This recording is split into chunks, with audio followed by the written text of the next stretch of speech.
El Señor les bendiga. Bueno, estamos aquí como cada día para compartir un pensamiento de la palabra del Señor. El día de hoy vamos a tomar el Evangelio según San Lucas, capítulo 12, versículo 8 en adelante. En este pasaje el Señor se refiere a tres cosas completamente diferentes, ¿sí? Cada una tiene su particularidad y, las tres son muy importantes, muy importantes. Por eso vamos a leerlo y vamos a tratar de explicar una por una porque realmente vale la pena, ¿sí? Versículo 8 dice: Os digo que todo aquel que me confesare delante de los hombres, también el Hijo del Hombre le confesará delante de los ángeles de Dios. Mas el que me negare delante de los hombres será negado delante de los ángeles de Dios. Bueno, acá tiene que ver con nuestro comportamiento frente a la palabra y frente a Jesucristo, ¿sí? Si nosotros somos personas retraídas, pero una cosa es ser tímido, que le cueste tener una conversación, que más le agrada el silencio que las palabras, eh, se podría entender.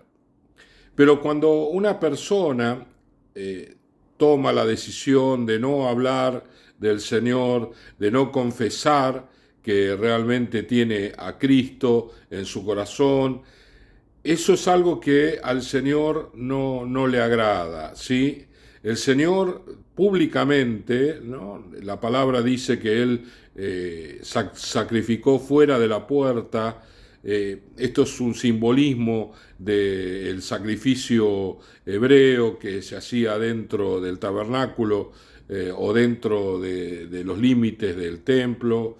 Y Jesucristo murió en la cruz, en el Gólgota, fuera del templo. Bueno, la palabra de Dios nos dice en el libro de Hebreos que Él llevó el vituperio, es decir, la oposición, las palabras duras, todo lo que Él sufrió, la corona de espinas, los golpes, los azotes, fuera de la puerta, para que nosotros llevemos también el vituperio de Cristo fuera de los límites de la iglesia o del salón donde nos reunimos y confrontemos a las personas que se oponen deliberadamente a las cosas del Señor.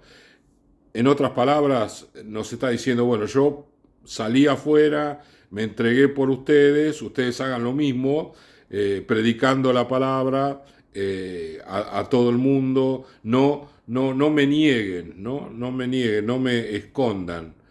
Bueno, justamente escuchaba hace algunos años atrás, me quedó grabado un predicador que decía que justamente lo que el Señor lo llevó a ser un predicador es esta palabra, ¿no? De no negarlo delante de la gente, que él no tenía que negarlo porque si no el Señor nos iba a negar allí en el cielo. Y esto lo golpeaba su corazón y por eso él predicaba la palabra y bueno, ahora es un predicador a tiempo completo. Bueno, eso es justamente lo que el Señor quiere, que nosotros prediquemos su palabra a tiempo y fuera de tiempo, a los que nos rodean y a los que están lejos también, que hablemos, porque si nosotros nos escondemos, si nosotros no decimos quién somos, que tenemos a Cristo en nuestro corazón, nos estamos negando a Cristo, y si negamos a Cristo, el Señor lo va a hacer también allá en el cielo y no nos va a agradar para nada. Así que prediquemos sin vergüenza, sin limitaciones a Cristo, hablemos del Señor, lo que el Señor hizo, y aunque nos encontremos con oposición, con personas que nos digan barbaridades con respecto a Jesús, no importa, nosotros predicamos la palabra y alguno lo va a aceptar, alguno lo va a recibir y va a ser una bendición para el reino de Dios. Lo que dice el versículo 10, dice, todo aquel que dijera alguna palabra contra el Hijo del Hombre, le será perdonado. Interesante esto. Pero el que blasfemare contra el Espíritu Santo, no le será perdonado. Bueno, acá hay dos miradas con respecto a la blasfemia contra el Espíritu Santo. En otro pasaje que se habla de la blasfemia hacia el Espíritu Santo, el contexto tiene que ver con atribuirle a Satanás los milagros del Señor. Cuando a Jesucristo lo culpaban de que los milagros que él hacía eran por Beelzebú, ¿sí? Por obra de Satanás. Y entonces ahí Jesús hace referencia a la blasfemia con el Espíritu Santo. Es decir, cuando nosotros decimos, bueno, este milagro no lo hizo Dios, lo hizo Satanás. Ahí estamos blasfemando contra el Espíritu Santo y la blasfemia contra el Espíritu Santo no tiene perdón. Así que tenemos que tener cuidado con lo que decimos. Pero también está la otra mirada, que el Espíritu Santo es aquel que nos convence de pecado, es aquel que nos va mostrando en nuestro corazón que somos pecadores y de esa manera nos arrepentimos delante del Señor y buscamos el perdón.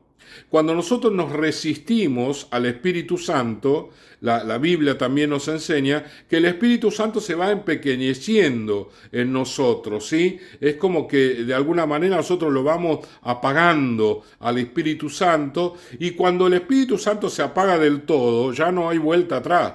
Ahí es la blasfemia con el Espíritu Santo. Por eso hay dos miradas, las dos son bíblicas, pero nos está marcando que cuando nosotros al Espíritu Santo le decimos, bueno, no, yo esto no, y esto no, y esto no, el Espíritu Santo es como que se va para atrás, ¿no?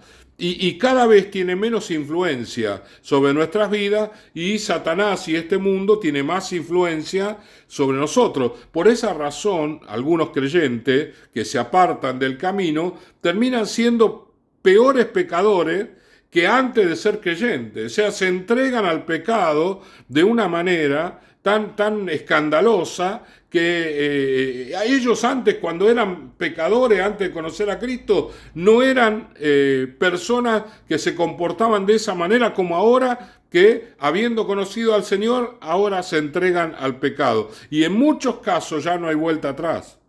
¿Por qué? Porque han blasfemado contra el Espíritu Santo, han apagado el Espíritu Santo. Y para volver otra vez al camino del Señor, la Biblia nos dice en el libro de Hebreos, tendrían que crucificar otra vez a Cristo, pero Cristo ya fue sacrificado una sola vez y para siempre, ¿sí?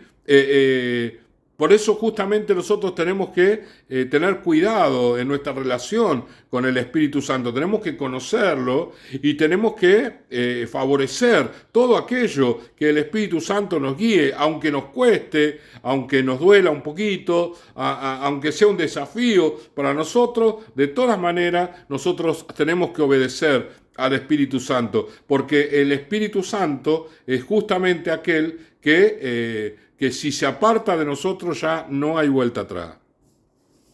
No hay vuelta atrás, ¿sí? Por eso hay tantas personas que andan dando vuelta por tantas iglesias, y muchas veces el Espíritu Santo me pone a mí, yo digo, esta persona vamos a restaurarla, y el Espíritu Santo me dice, ya, esta persona no tiene oportunidad, porque ya el Señor le dio todas las oportunidades y se las gastó todas, ¿no? Y eso es justamente lo que no tiene que suceder con nosotros. Por último, está hablando a los judíos, pero lo podemos ampliar a nosotros. Dice, cuando os trajeren a la sinagoga y ante los magistrados y las autoridades, no os preocupéis por cómo o qué habréis de responder o qué habréis de decir, porque el Espíritu Santo os enseñará en la misma hora lo que debáis decir.